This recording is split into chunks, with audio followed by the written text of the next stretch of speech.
So ngayong araw ito, share ko sa inyo kung bakit ako napadpad sa mundo ng spirituality. Dahil po yan sa pag-ibig. Dahil nung age 20 pa lang ako, 20 plus, yung priority ko is my family. Na lahat ng mga happiness ko, sinasakripisyo ko para sa pamilya ko. At nung nagkaedad ako ng 30 plus, doon ko na-realize na kailangan ko na pala ng sarili kong pamilya. Na magbuo ng sarili kong family. Kung bakit nung nakilala ko isang tao na na-inlove ako at pinangarap ko na siya yung maging forever ko, hindi ko inaasahan na siya yung nakipag-break sa akin kung bakit gumuho ang mundo ko nung panahon na yun. Kung bakit yun ang naging dahilan kung bakit nag-enter ako sa spirituality para sa miracles of my life.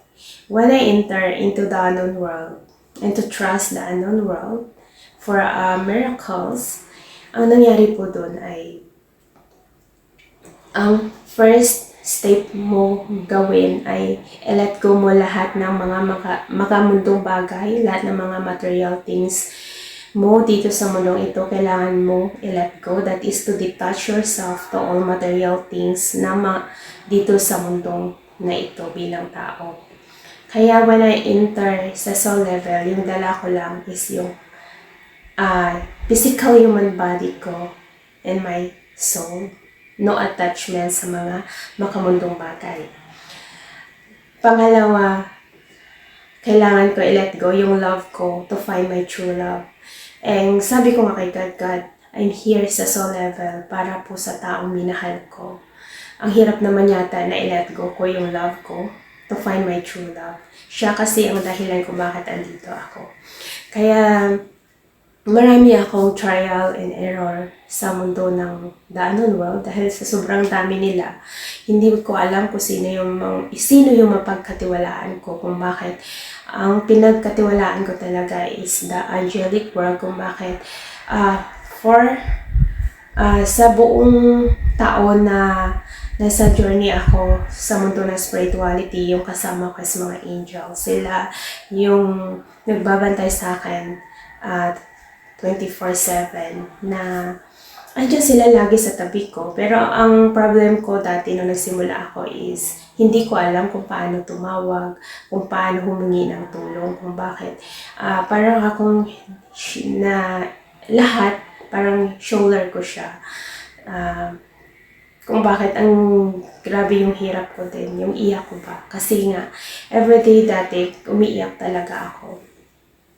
Ang katumbas ng bawat knowledge and understanding ay bawat patak ng luha ko. Kaya isipin mo na lang na sa buong isang taon na yan, walang araw na hindi papatak ang luha mo. Ganon ang hirap na dinaanan ko sa mundo ng spirituality to achieve the ascension. Dahil hindi ko alam kung, at the beginning kasi, hindi ko alam yung tamang formula. Kumbaga, you are still a student and the observer na kailangan mo mag-trial and error para makuha mo yung tamang formula and the solution sa bawat katanungan mo sa buhay. Ganun po yung nangyari doon. So, dati, dahil nga my weakness is love, God knows it. Dahil ayaw ko nga i-give up dati yung love ko. So, my weakness is love. And love din yung reason kung bakit ako naging matapang.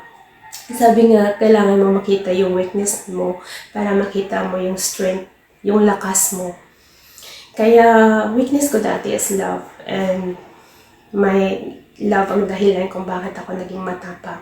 So, my journey na soul level, I dedicated it sa mga tao na masama. Yung mga tao na walang puso, yung mga tao na masama, sa kanila ko dinidig. Parang doon ko sa kanila, sila yung naging inspiration ko. I dedicate myself and my journey sa kanila na sabi ko nga, kahit walang puso pa yung tao na yan, kahit napakasama ng tao na yan, kaya niyang magbago kapag bibigyan mo ng pag-ibig. Kung bakit, para mo sila mabigyan ng pag-ibig, kailangan mo matutunan mo na mahalin yung sarili mo. That is the Christ consciousness, the love that belongs sa Christ consciousness. That is on how the way we love ourselves. When we learn to love ourselves, We know on how to love our neighbor at the same way on how we will love our own self. So, ganun po yan, yung paraan. So, dahil nga natuto ako to let go my love, that is, dyan mo kasi yan, ma-determine din how strong your faith in God. Nasa kabila ba ng mga ganyan is, kaya mo bang magtiwala? So, dyan mo din mabubuo yung faith mo kay God. So, dahil nga, surrender your love and to find your true love, kung bakit nakita ko yung true love ko. Hindi man naging kami ng twin ko, pero nakita ko yung true love sa sarili ko. Yung pangarap ko lang dati na ililigtas siya from the darkness, but yung naliligtas ko ay ang sarili ko mula sa darkness dahil nga para-parehas lang naman tayong tao na may limited beliefs tayo sa 3D mind consciousness dahil nga po yun sa turo sa atin ng ating mga kanununuan noong unang panahon kung bakit limitado ang ating karunungan at pag-unawa na I am the same as individual, kayo, parehas lang naman tayo. Pero nagsumikap ako na masagutan lahat ng mga katanungan ko sa buhay kung bakit na-achieve ko yung ascension. So dahil sa, ang love kasi is para lang siyang nasa surface natin. As human kasi, di ba may physical human body tayo at soul. At dahil nga sa temptation kay Adam at Eve, kung bakit na wala sa atin yung knowledge and understanding about our soul.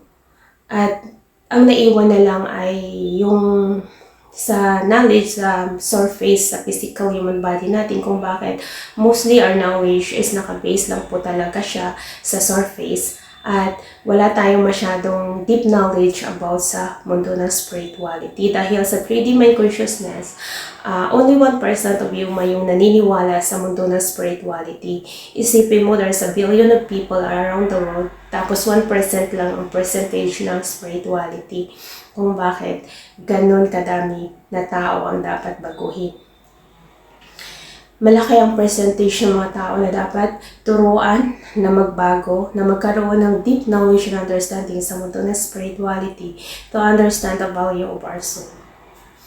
Kung bakit ang journey ko na to is to find my true love. So, ano ba ang true love?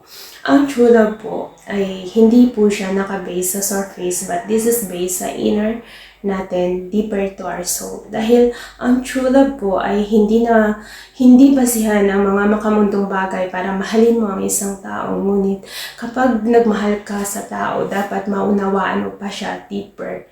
Dahil kapag ang iyong pagmamahal ay nabuo lamang sa surface, which has sa surface natin, there is a lot of changing. Yung mga material things nawawala po yan, napapalitan. Kung ang kagandahan ang basihan lamang para mahalin mo siya, that is the physical appearance, ay nawawala din yan sa isang tao. Paano pag nawala? Wala na rin yung pag-ibig. So that is the love. And a true love is deeper than that. Kasi kailangan mo pang siyang intindihin mentally and emotionally. That is the deep of the true love.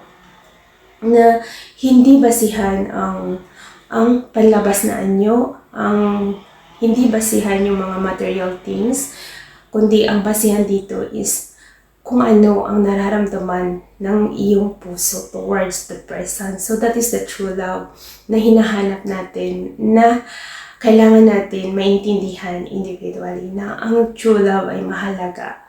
Dahil kailangan to find our true love, kailangan natin munang baguhin yung sarili natin. Turuan natin sarili natin na mahalin yung sarili natin bago tayo makapagmahal, bago natin mahalin yung kapwa natin. That is the true love. Dahil sa true love kasi, kailangan mo intindihin yung sarili mong feelings. Bakit mo siya mahal? Kahit ba sa kabila ng pinapakita niya sa'yo na hindi maganda, mamahalin mo pa rin ba siya? So that is kung measurement ng true love, diyan mo mami-measure yung true love mo sa isang tao once na minahal mo siya unconditionally, may compassion, understanding, patience. Diyan mo makikita yung true love. Dahil ang love nasa surface lamang. Nakabase lang yan sa yaman ng mundo. Bigyan ka lang yan ng mga makamundong bagay, alahas, pera. Love na agad kita. Pero pag nawala yon sa kanya, wala na rin yung love. So, that is the difference of love and true love. Magkaiba po yung basihan nila. Kaya yun po ang knowledge and understanding ng love and true love. At yan po yung naging dahilan din kung bakit ako nag-enter sa soul level dahil po sa pag-ibig.